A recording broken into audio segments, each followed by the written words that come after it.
So this is Willow from Piedmont, where these famous Enrico Cerruti and all these people bought their wood in this level. And I have a talking to Tom Martin, maybe everybody knows him, and he said that the Piedmont Willow is the best because the Enrico Cerruti base, I thought it's a poplar base, and he told me no, it's willow, and he knows it for sure from the Piedmont. And they say I'm so lucky because I bought a willow in Piedmont. So thank you, Tom. That's always these funny things between us. And this is what I start with my daughter, just to make this the bars. And as you see, it's really bent like this now, because it was before without the bars, it was round. Now I put the tension of the bars in, and the tension goes to this side. I say, I'm strong enough. And the next step is, if we make we get out. So if we make the ribs, we bend the ribs and we make the roundness of this, and we bend the back in this tension. So if you start playing on a flat back bass, in this idea of building them, you always had this very quick sound, very hard, very quick, brilliant way. And this is a lot of work instead of just making flat bars. Like on your bass, it's just flat, it's done. And it's much easier, and it works also very good. But I thought it's too easy for me. Maybe I have to make it a little bit more complicated.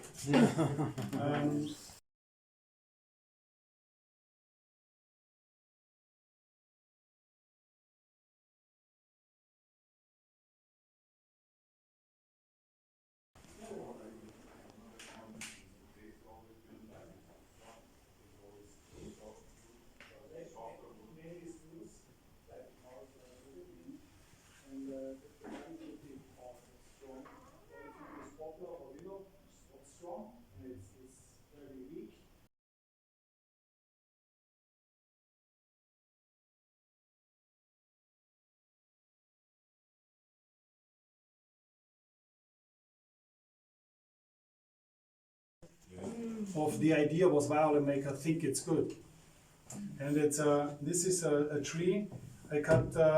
It was cut by the farmers 4 kilometers from here, and this is a tree I pee very often. So and they cut it down. I said, "What are you doing with this big tree?" You know, and this tree is there for more than 200 years, just for the farmers to know when it's the right time to cut the weed.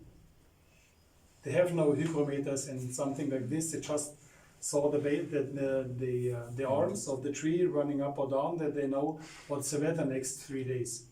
And this was very important in here. So, but you know, now they don't need it, so they cut it down.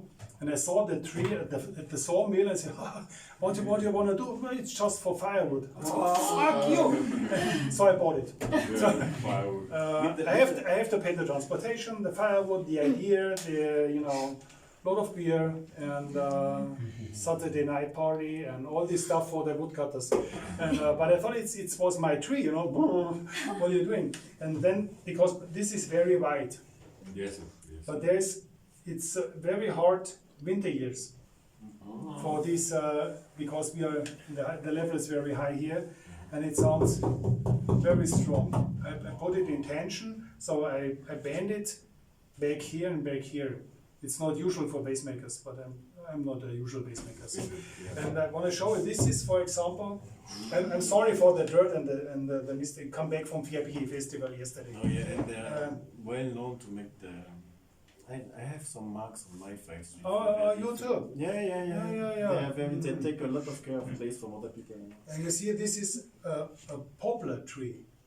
Grown in France, in Val d'Irone. That's the best one.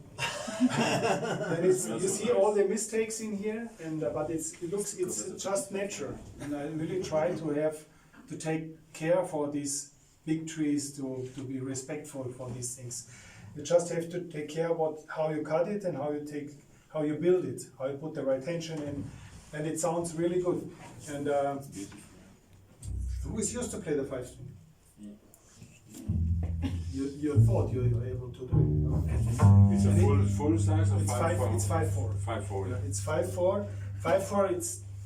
It's German 5/4 because full size is 4/4, And what should I Yeah. think fine. what it is 5/4 because it's bigger than 4/4. So, but I have bases like the very big Alex, the very big one. It's from the measurements. It's not 5/4 because it's bigger than 5/4. So it's maybe 6/4, 1.5. I don't know. So I have no idea about it. So that I call it Alex. And it makes the instrument sound louder because normally the proportions between the length and the weight of the strings on the double bass and the size of the body are not like perfect like they are on a violin. Yeah. So So I think violins are not perfectly. but you know what I mean. I'm sure. From proportions. That's what they told us. They told us That's what violin is perfect. They seem no. It's much more perfection in their bases because we have violin, gamba, and guitar Yeah. coming together in the bass. Yes. Wonderful. And you're right. You have to take care for the body. If the body gets too big, Yeah. you have to be much more tension and more strongness. Otherwise, it makes you get no sound. Yes. And it's too low, too slow. It's just sitting in the corner and waiting for the sound, and then yes, I'm here. Yeah. This is the reason for this small bass. I make a flat back too, because this should be the solo 5-string bass. Very Just to fast. be Fast. brilliant out. Maybe not too loud, but just to be at the right time on the right place. And these are basses mainly for the man behind, the tutti Yeah. players, just to be the big cloud. Yeah, because then it sounds deeper. The sound is deeper and more rich, and that sound protects in the orchestra a lot easier because it's our own frequency area. And it's more deep sounding in our frequency area. The easier it's going to be to protect it through the orchestra. And the low notes are of course very, Wow. very slow. Yeah. And you need the right thing. Just if you're always too late, it's wrong. You can't stop before. So it's this is what I have to take care for. All these lot of different models and ideas. And the smallest 5-string bass is also in this orchestra I ever built. It's a little bigger than half size. It's a little less than 3/4 size 5-string. And the principal is playing it, and he says, perfect for the group. Yes. And But this you is can the hear step between. They have two very big imperators, Uh-huh. and this should be the step between the small and the full size. And so I think it's nice and very clever to have this in the section, that you can really have this. clarity and- Not only a big cloud, a very dark cloud, you No, know, no. or something like this. So they play a lot of modern stuff too. So it's very necessary to have these different things.